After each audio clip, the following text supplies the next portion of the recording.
వేదిక మీద ఉన్న గ్రేట్ వండర్ఫుల్ లేడీస్ అందరూ కూడా మన ముందున్న ఇండియన్ లేడీస్కి మహిళా దినోత్సవ శుభాకాంక్షలు తెలుపుకుంటాము. మరి మీరందరూ కూడా భక్తులందరూ కూడా చెప్పినట్టు చాలా మంది అన్ని రంగాలలో రాణిస్తున్న లేడీస్ అంతా కూడా మన ముందులో ఉన్నారు. ఒక అడ్వకేట్ గారు, ఒక బస్ కండక్టర్ గారు, ఒక రిటైర్డ్ ప్రొఫెసర్ గారు, మరొక డాక్టర్ గారు, మరొక ప్లేయర్. మీకు అందరూ కూడా తెలిసిన విషయమే. వాళ్ళ వాళ్ళ రంగాలలో రాణించాలంటే అంత ఈజీగా రాదు.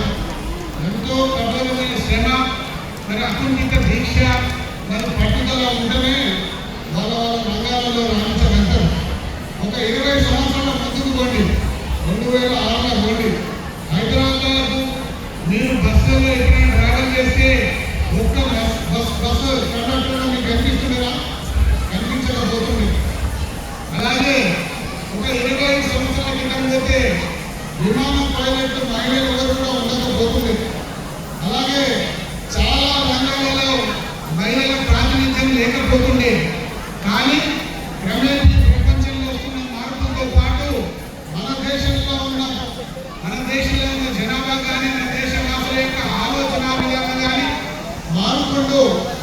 మార్చుకుంటూ ఈరోజు మహిళలకు కూడా అన్ని రంగాల్లో ప్రాతినిధ్యం ఉండాలని చెప్పేసి అనుకుంటూ వాళ్ళ పిల్లల్ని అన్ని రంగాల్లో చదివించుకుంటా ఇలా విధంగా అన్ని రంగాల్లో ముందుకు నడిపిస్తా ఉన్నారు. నేను ఎప్పుడో 1987లో నేను అమెరికా పోయినప్పుడు అప్పుడు కేవలం మా ఫ్యామిలీలో చాలా మంది పురుషులు మాత్రమే పోయిన, మహిళలు ఎవరు కూడా పోలేదు. మహిళలకు లేకున్నారు. మా మనుగోలు కానీ, మా పెద్దమ్మ బిడ్డలు, చిన్నమ్మ బిడ్డలు చాలా మంది చదువుకున్నారు. కానీ వాళ్ళు ఏ విధంగా అయితే చదువుకుంటారో, చదువు అయిపోయింది మా యొక్క పెళ్ళ చిన్న కానీ, మా ఇంట్లో కూడా ఎప్పుడు చదువు అయిపోతుందా, ఎప్పుడు డిగ్రీ అయిపోతుందా, పెళ్లి చేసి అక్కడానికి పంపించాలన్న ఆలోచన తప్ప వేరే ఆలోచన ఉండకపోతుంది ఆ రోజుల్లో. సో నాతో ఉన్న ఆ పెద్దమ్మ బిడ్డలు, చిన్నమ్మ బిడ్డలు ఎవరు అమెరికా వాళ్ళకి పోయింది. కానీ ఇప్పుడు ఆ విధంగా పరిస్థితి ఉందా?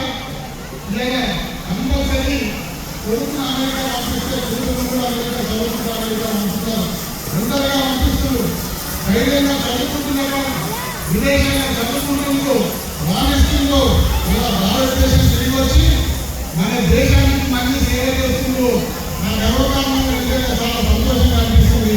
ఇలా మహిళల యొక్క పాత్ర సమానం కాబోతుంది. అందుకని రేపు 50 రోజుల్లో కూడా మహిళల అన్ని రంగాల్లో రాణించాలి. ఇలా అమ్మాయి ఈ పేరే అంగీత, నా మిత్రుడు దాదాపు